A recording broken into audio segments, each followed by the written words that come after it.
Craig Calcaterra joins us here on the Sports Bash 97.3. You can listen to Craig on the NBC Sports Radio, the 24/7 live sports talk network, which you can listen to at NBCSportsRadio.com. Download the NBC Sports Radio mobile app today. Craig, when we see a 20 strikeout game in today's baseball where it seems like pitching dominates, does it move the needle for you? Yeah, it still moves the needle for me. I mean, there are a lot more strikeouts than there used to be. If we adjust for history, maybe this is a 16 strikeout game, but I remember used to being impressed by that too. But, if this came from some fluke kid, maybe I wouldn't be as impressed. But Max Scherzer is the real deal. He'd be a beast in any era. And the Tigers have had their offensive struggles this year, but there are some legit bats in that lineup.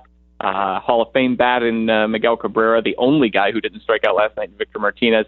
Not an easy mark, and got to take your hats off to the guy. He joins Clemens, Kerrywood, and Randy Johnson with 20. He got 20 on the nose last night. I think Scherzer, I don't want to say it's kind of been overlooked, but Jake Arrieta, the way he has pitched this year, and some others, you kind of, and Strasburg signing that big deal earlier in the week, you kind of forgot a little bit about him. And this was his way of saying, hey, guys, I'm still pretty good. Everyone forgets about Scherzer. The Tigers decided that they'd rather give their, $200 million to Justin Verlander over Scherzer. That's turning out to probably not be the right decision. Last year, Scherzer threw 2 no-hitters and was basically untouchable, at least for the first half. Finished 5th in the Cy Young Award. Now, I know there were a lot of really good pitchers in the National League last year, but still, kind of hard to get your mind around that. And then here we are again. All he's doing is throwing amazing stuff. He's had a few bumps in the road in the early going this season, but just one of those guys that I'm trying to think of a good analog for him where you wouldn't say, okay, he's the best guy in the game, but he's right up there. There are all kinds of dudes like that at any given time. I mean, like Sid Fernandez back in the day with the Mets. He's better than Sid Fernandez was, but he was the same kind of dude. No one thought about him. He'd go strike out 17 dudes, and then, no one talked about him after that again. Craig Calcaterra is with us, NBC Sports, Major League Baseball. And you talk about guys moving, changing teams. Jake Arrieta, do you think this, talk about his contract coming up could, derail what the Cubs have going on? I mean, this guy has been what's he, like 22-1 in his last 23 starts? It's unbelievable. And then to hear that, him and the Cubs could have a stare down here, I think it's a little unfortunate with the timing. I think if this is going to happen to any team, the Cubs can weather it a little bit better, partially because of Joe Madden. He's a manager that, his number one calling card is keeping his clubhouse on the same page and not allowing strife to bubble in. Also, you've got a couple of executives in Jed Hoyer, the GM, and Theo Epstein, president of the team, who have been through this rodeo before with big stars. They've never really gotten in the way or caused problems the way other executives have when these sorts of things have happened. And then the final thing, look, the Cubs are winning, and winning cures all. If this was a team that was struggling right now, if this was a team that was underachieving, those sorts of questions and those sorts of disputes become a lot bigger.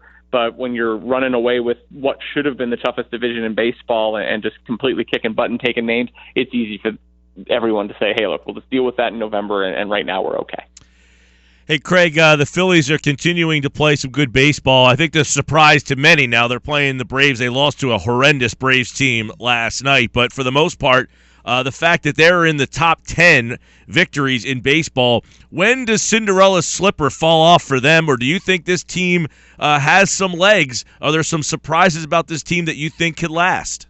I call teams like this the Coyote, right? They're like the Coyote from the Roadrunner Coyote cartoons, and they run off the cliff and they're doing just fine until they look down and then they fall, right? And right now they're I think hanging in midair and just haven't looked down yet. They've really got no offense, right? There's one guy, maybe two. Franco's doing all right, but he's still young. He's going to have up and downs, and then Herrera has been hitting over his head, I think. And other than that, it's no offense at all. The pitching, fantastic. It's been way better than anybody expected, but it's young pitching, and these guys are going to run out of gas.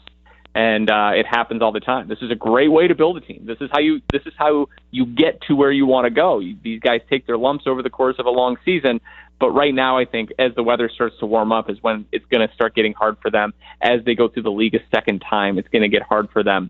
Ultimately, I still think they're a fourth-place team in the NL East, but it's been really nice to see these guys do this. The wins are in the bank, and eventually, I think back to Tom Glavine in the late 80s and John Smoltz in the late 80s. Those guys got whooped a lot, and then on one day they just turned on the switch. That's what's going to happen with these Phillies. Who do you give the credit to for the turnaround? Because Amaro was like the most hated man ever, and there's a lot of gray area as to how much of a role he played in getting this team where they are today. Now, Andy McPhail came in at some point last year, and he kind of said, well, I'm not doing anything. I'm just kind of observing. Then you brought Matt Klentak in this offseason. When you look at this team now, how much credit do you give to Ruben Amaro? As long as the Phillies are willing to say that Ruben Amaro was still running the show until he left last year, you got to give it to him, right? I mean, do I think that McPhail or Pat Gillick or somebody was actually making some of those deals? Maybe. It would make a lot of sense. But the Phillies are saying it was Amaro, and for whoever was calling the shots, they got a really good return on a lot of those deals, better than most people thought. The story going into the middle of last season was the Phillies waited too long to rebuild, and they're not going to get anything. And maybe they didn't get what they would have gotten if they pulled the plug a year or two earlier. But they did pretty well on those deals.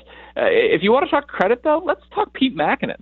How toxic was Ryan Sandberg to that team in hindsight? Makinen's a wonderful guy, I think, for a young team, for a rebuilding team. None of the sort of issues that you heard when Sandberg was running stuff have come to the fore. And I don't mean just from players publicly complaining. I mean, you talk to media people who are around the Phillies. There was just this sour feeling there that even went unspoken sometime. None of that's happening with Makinen. I think he's a great teacher, a great caretaker. The fact that Charlie Manuel is back and more public with the team in a lot of ways, that's been huge. I think it's been an all-around effort. But, yeah, hey, give your credit to Amaro, at least until later when someone writes a book and says that he was fishing all last summer and Andy McPhail was making the deals.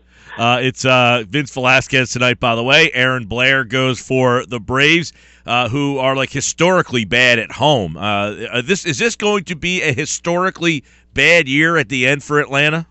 They are going to be talked about like, what was it? I can't remember what year it was, 2001, 2003 Tigers, that really bad Tigers team. I think it was 2003 that lost 120 games, 62 Mets. I mean, we're talking 1899 Cleveland Spiders bad right now. They have no interest whatsoever in winning on the major league level. They've been doing a great job. Look, I'll give them credit. They've been doing a great job in building the farm system, restocking it. I think in a couple of years, this is going to be a really impressive team. But they're not even making a pretense of wanting to compete on the major league level. They just traded a good starting pitcher to the Angels for nothing, really, just because why not? They'll probably try to deal Nick Markakis or somebody who is one of only two major league level hitters on that roster right now. They don't care. It wouldn't shock me at all if they lost 125 games. Yeah, they're bad. They're real bad. And watching them, when they write the lineup card out each night, you're looking up and down like, who are these guys and where's the major league team? You're wondering, how did it get there that fast? I mean, 3 years ago, this seemed like they had rebuilt from when they were mediocre or just average, bad from like 6 years ago. It seemed like they were the team on the come. What happened to them?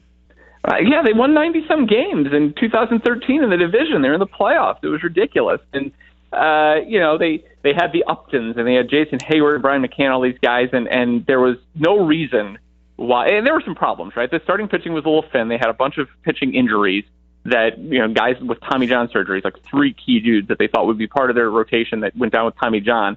And rather than just try to rebuild around that or fill holes around that, which would still be a great core. I mean, it's not like it was an old team. They just decided, we got to start over. I don't know why. I think it was payroll had a lot to do with it. Their owner is notoriously cheap, Liberty Media, and they treat the Braves like a line item. And if you can't win within the budget, then you might as well zero everything and start over, and that's kind of what's happening. Craig Calcaterra is with us. I'll leave you with this. If you were running the Angels, Craig, would you trade Mike Trout? Nah, I wouldn't. One, you're trading from weakness right now. Everybody would try to just kill you. They know you're desperate to unload them. I also that comment right there is bizarre. Isn't that comment right there bizarre? They know you're desperate to trade Mike Trout.